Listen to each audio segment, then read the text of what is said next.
Mercy. Sorry. Okay. Good morning. Yes, Sonia. now we How are are you? live. Okay. Morning, Engineer Nchoe. It's a Good, pleasure good. to have you today. Right. Yes. It's also my pleasure to join you. Yes, and today we are going to discuss a very important topic that's essential to ensure that our communities grow in the different aspects. And so we will be discussing who are the young achievers, what is their role in society, and how they can improve their work to ensure that there is maximum impact on the community. So, welcome to today's session. Engineer Nchoe, please introduce yourself. All right. My name is Engineer Johnson Ole Nchoe, and I am an energy consultant. I am also a parent, and I'm a resident of Kenya, and the immediate former managing director of the Geothermal Development Company, which is a government-owned enterprise focusing mainly on development of geothermal energy in Kenya. And right now I am focusing on, I'm consulting in the green energy space and residing in Nairobi, Kenya.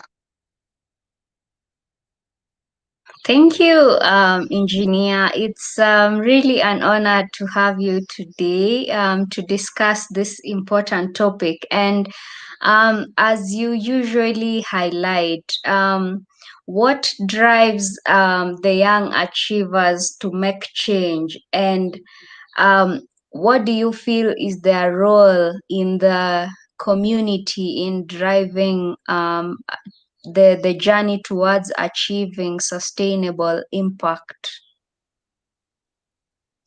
Well, first of all, thank you for inviting me to this show. And I'm delighted that you are one of the young achievers who follows me on social media. And this is a social media driven program that I am using to give back to society. And young achievers are basically with below 40 and 28 to 40 age bracket.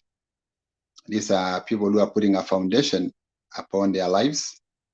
And my dream is to inspire them to believe, first of all, in the beauty of their dreams, and also to have a desire to go back to society and share and use that dream and those skills and talents and professionalism to change society. And so uh, it is a multidisciplinary team of young people who believe that they can make a difference. And through a mentorship program, we have a wide range of professionals out there, either in engineering, in medicine, in agriculture, in entrepreneurship, in you name it, in ICT, in the working within the government. So wherever you find yourself as a young person, you can always have someone to hold your hand so that you don't have to make the same mistakes that we made. And in that way, we believe that Africa can leapfrog, and many people can be lifted out of poverty through this initiative of young achievers. Amazing, and that is really inspiring. And just to touch on that, could you please share some of what you did to give back to the community? I know you have a school in Marasilale that is supporting uh, underserved kids to provide education and just a means of livelihood. So, could you let us know what inspired you to do this and how other youths can also follow this path to bring a change? Well, thank you. I have worked within government for more than that years. And first of all, I want to address those who are working. Either you have a regular job or you are running your own business. There are a few principles that I believe are personal to self that I would like to share with young achievers. And among them, for example, is the issue of hard work, waking up early, having a dream, and be driven to achieve for that particular day. Those small steps will add up to bigger things in your life. Discipline is also something very, very important, or ethics, integrity, all those issues. These are the things that will matter. The way you relate with people, your personal beliefs, things that you just can't do as a person, for example.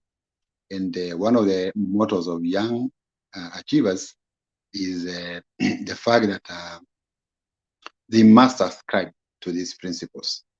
For example, the issue of corruption. Young achievers are saying they are not going to give a bribe and they will not receive a bribe, period. That is something that is personal to themselves. And so before even we go to, CSR and giving back to society, those who are working currently and within that age bracket, they may not necessarily rush to, or rather have even the money and the resources to give back. These are people who are trying to lay a foundation for their lives, either raise a family or establish a career. And they are also very ambitious. And there are traps along the way. And I think from my position, having worked within government and for government, and also consulting in the private sector, these are skills that the young achievers can adapt. Nobody's perfect, but you can try to adapt a certain lifestyle. The way you live, the way people know you, the way they perceive you. And in that way, you can make much more money by people knowing that, or the market perceiving you, that you as a product, if they put in their money on you and give you a particular task, that task will be done to their satisfaction. And once the customer is satisfied, then you will make money, the money that you need to give back to society. And so this young achievers dream, it is a personal initiative. It is inspirational. It is life-changing. And, I thank Mercy for coming up with this idea of sharing it with many, many others through the social media and through the modern tools of technology. And now coming back to answering your question, of course, I come from the Maasai community, which are known pastoralists and warriors, and they are sparsely spread within the East African countries. And specifically the area of around the Mara region, I identified a particular need, first of all, of water. So as an engineer, I drilled a borehole on my ranch, which is currently operational. I use solar energy, green energy, and I not only use it for my livestock and for my school and for my hotel, but I also give it to the community free of charge. Right now, if you go towards the Mara, right on the highway, and it has really, really, just water alone, clean water.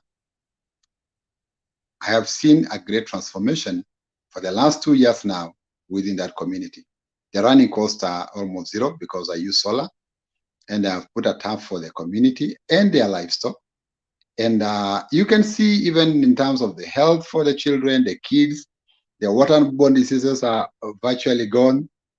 And these are communities that live in and the children are growing still in the 21st century within a very difficult, under very difficult circumstances. For example, the human-wildlife conflict is a very big challenge in that particular area.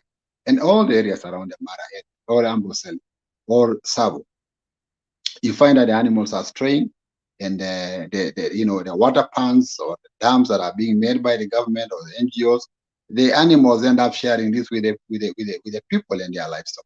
So you can imagine the amount of diseases that are spread by these wild animals.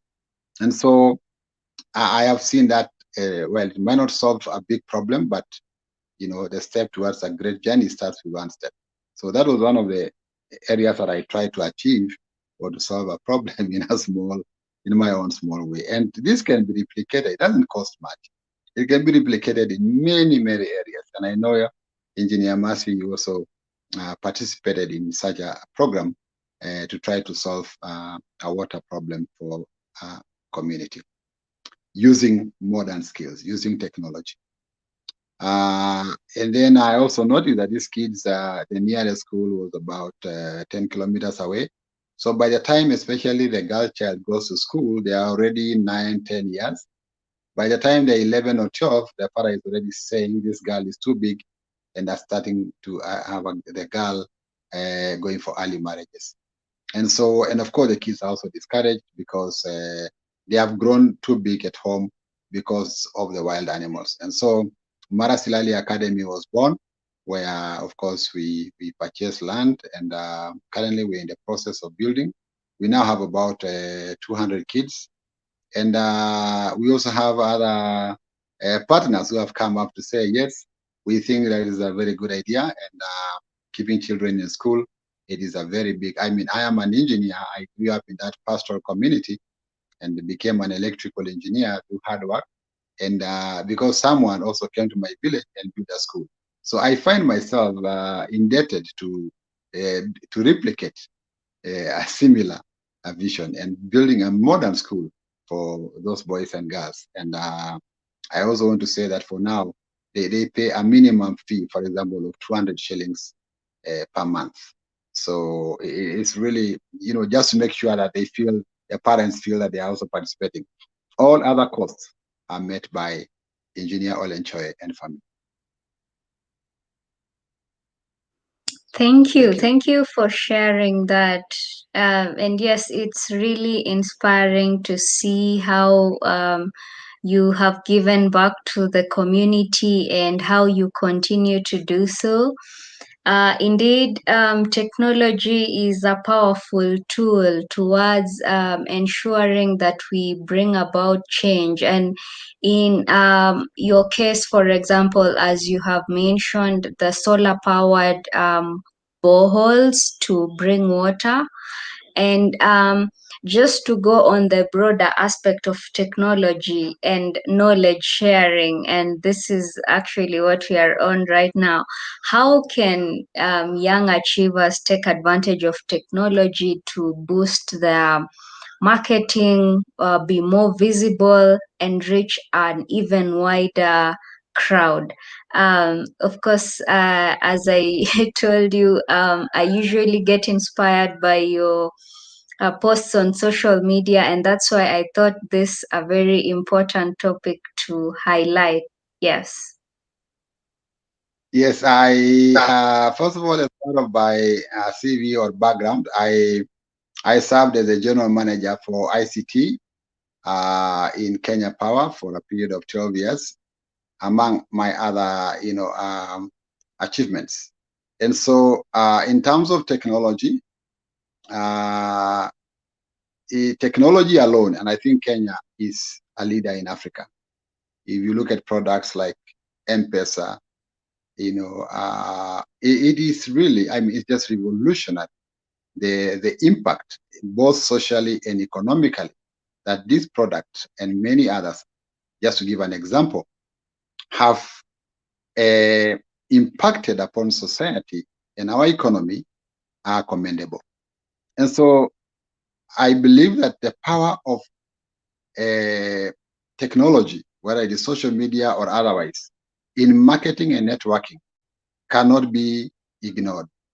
And so when, for example, we train our young people, either through the TVS programs or, computer schools, to learn these skills at an early age. And that is one of the objectives that we have for Mara Silali Academy. To train these young people when they are young, we are giving them life skills for life. Because, for example, the social media is very powerful today. You can market your products with the Facebook, the LinkedIn, for example. There are many Twitter. There are many programs that are available and applications that are available. Of course, the TV is there, the radio is there. And so you can reach a much bigger audience. Look at, for example, our farmers. I think I posted early this week that the young achievers are not really farmers. These are agripreneurs. These are people who are investing their money expecting to get a return. You know, the old school of farming, which our parents and our grandparents practiced, was mainly, you just look after your herd of cattle or crops. And when maybe the drought comes and you lose them, you can always go to the neighboring community and help yourself with a few more cows. We are not there at the moment. We have moved on. These are young people who are tech savvy. They know, for example, that before I grow this crop, I must look for the market. So the Young Achievers program then helps these young people, men and women, with the tools that they need to be able to access that market. Before I grow my potatoes, where am I going to sell them? And at what price am I going to sell them?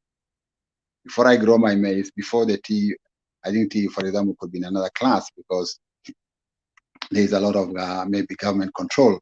But there are other small products that are, and I can assure you, a few young people who are learning the ropes are making good money and changing their lives forever, or at least and their families.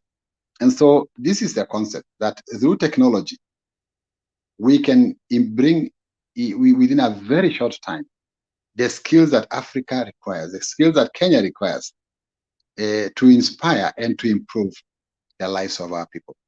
And so I believe technology plays is a fulcrum. It plays an exponential role in helping these young people to achieve the dreams that they have as far as business and technology are concerned.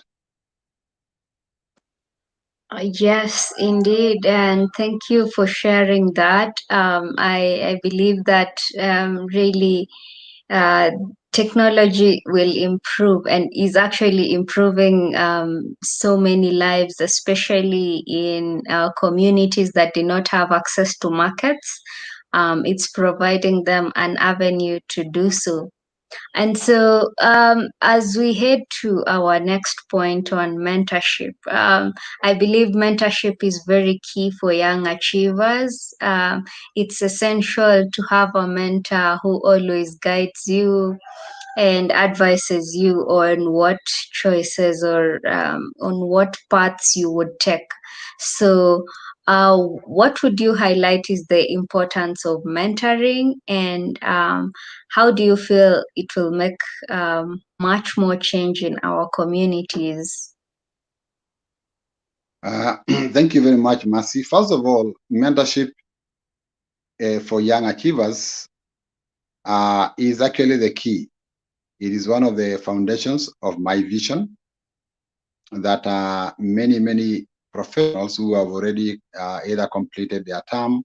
I have just recently retired myself after serving for over 35 long years, have a wealth of experience.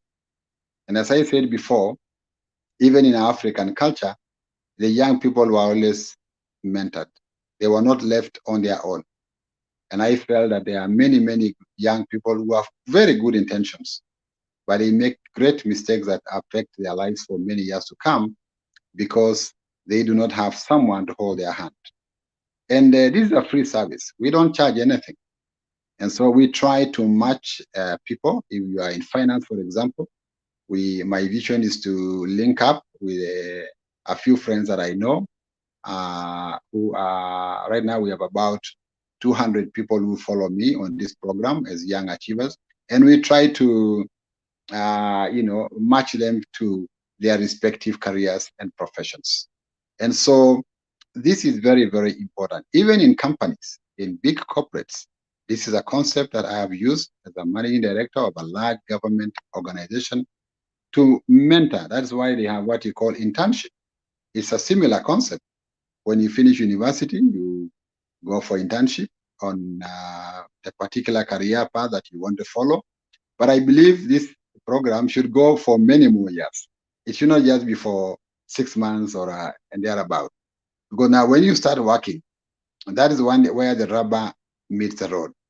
And many also people are losing their jobs for very small, what I would call avoidable mistakes that are very costly. And so in terms of governance issues, that's a very big area. How do you handle the procurement issues if you are working? As I said, of course, you start with your personal goal that you are not going to participate in anything that is not right morally. And these concepts, when we inbuilt them to our young achievers at their very early age, it will help them in their later years. And then, the story continues. When they are also able to acquire enough experience or knowledge or technology or business skills. For example, maybe in the village, if someone who is trying to run a kiosk, if you are good in business, you can mentor them. It doesn't cost a lot of money, just a little talk. Where do you sell your products, and how do you keep your books? How do you have even how do you get your P number? Very simple, basic, skills and mentorship programs that will go a long way. And I can assure you, many of these young struggling SMEs will really appreciate professionals going back and mentoring them. And this was a concept that is practiced not just in Kenya, but if you look at the economies that have really grown, like if you look at economies like Japan, for example, and Singapore, and even Hong Kong, they don't allow someone just to operate on their own. You can't just open a shop and hope that you are going to know. They always have you in form of that SME will be linked to that particular professional body, where even the government gives a lot of help in terms of marketing skills. So when they market together. And so that's how mentorship works. It's like the way you join a corporate society. And of course, in Kenya, some of them do not have a very good ending or story. But if you look at the concept, it's a very good concept, because nobody is an island. You are not left to swim on your own, either sink or float. No, they always have somebody. It's like more or less the way the churches and the mosques operate. That social program, you're part of a team. Then you find that the success rate, whether you are running your own business or working, even keeping that job, will be higher than if somebody did not have a mentorship program. So that's the whole concept of Young Achievers. It's not a company where we are trying to make money. I run it alone. I don't have a board of directors. It's not a complex thing. No, I just thought through social media and technology, I can reach 500,000 people, and just from my desk at home. And every morning I share with them inspirational words from my deep knowledge of many years of experience. Thank you. Yes, thank you for sharing that. And indeed, for mentorship to really work, there has to be that collaboration. I believe it's very key to ensuring the success of the mentees. And so, just in line with that, as we come to a close, accountability of the young achievers is very key. And this definitely requires a lot of discipline. So, how can young achievers be more accountable to themselves and even the initiatives that they decide to start in their communities? How can they be more accountable, and how can they use accountability as a tool to reach more people and even bring much more impact? Well, thank you very much, Mercy. Without accountability, there are no results. And so this concept of being accountable in your personal life and in the public life, it is a very important. It's one of the core pillars for young achievers and of the Young Achievers program. we would like to teach our young people, our children, that it's like Newton's, or I think the fourth law of Newton's equations, that for every action there is a reaction. If you think that you can just operate without rules, then you do not achieve anything. In a company, there are rules to be followed. Whether that company is your personal company or a publicly owned or a publicly quoted company or a privately owned company, there are rules for every game. Whether you're playing football or volleyball or table tennis, this is a concept that we are applying for the young and to the Young Achievers Program. That personal discipline. What time do you wake up? And when you wake up, do you make your bed? It's simple things. Do you brush your your shoes? Are you presentable to the market? If you go to a CEO's office and you're trying to clinch, or a big company and trying to clinch a big deal, how will they take you when you walk into that office? Will they say that, yes, this is a professional that I can trust with my business? And the whole issue of having all-rounded professionals is very, very important, because that personal discipline will play out in the public. And there are no perfect people in the world. We also believe that many young achievers, by the time you are 35, have already failed in many areas of their lives. And so this program also encourages those who have failed that there is always another chance. And that chance can work better when you have somebody holding your hand. It's more or less like a pilot. When you enter into that plane and you are going from one destination to another, after a few, rules of the game, then you can now relax and wait for the stewards to serve you and all that. Because you are trusting that the pilot knows how to maneuver the plane and it will reach the proper destination. That's how life is. You need a pilot. You need someone to hold your hand in that particular profession. And I've also seen this, especially in, for example, my county, Narok, it's a diverse county. It has environment, it has, but mainly it's now known for it's now a big agricultural giant. I think leading in maybe potato production, wheat production, barley production, and coming up in milk and other cereals and other areas, because the land is huge, and this is being driven mainly by the young achievers. And these guys are, I came across one who was importing his own fertilizer, and this fellow has never stepped inside a classroom, and he passed through my office going to Mombasa to receive his shipment of fertilizer from abroad. And this guy does about 1,000 acres of wheat and barley. And he has never stepped inside a classroom. And how did that happen? It happened because they were able to have a Young Achievers program. There was somebody holding their hand. This is the right time to plant. This is the right fertilizer to plant. This is the right seed to plant. And this is where you sell your product. And when the money comes to the bank, this is the right bank to go. Don't keep your money in the mattress. All these simple, they may appear simple, but they are key to someone's success in whatever you are trying to do. It's not possible just to wake up one day. Life is not a lottery. You can't just wake up one day and in 2 or 3 years, you're already swimming in money and a millionaire in dollar terms. It takes time. It takes hard work. It takes sweat, failing many times and waking up. And it makes it much easier when you have someone with experience. They say experience is the best teacher. If you are an engineer, that's why in engineering, we always have a mentor.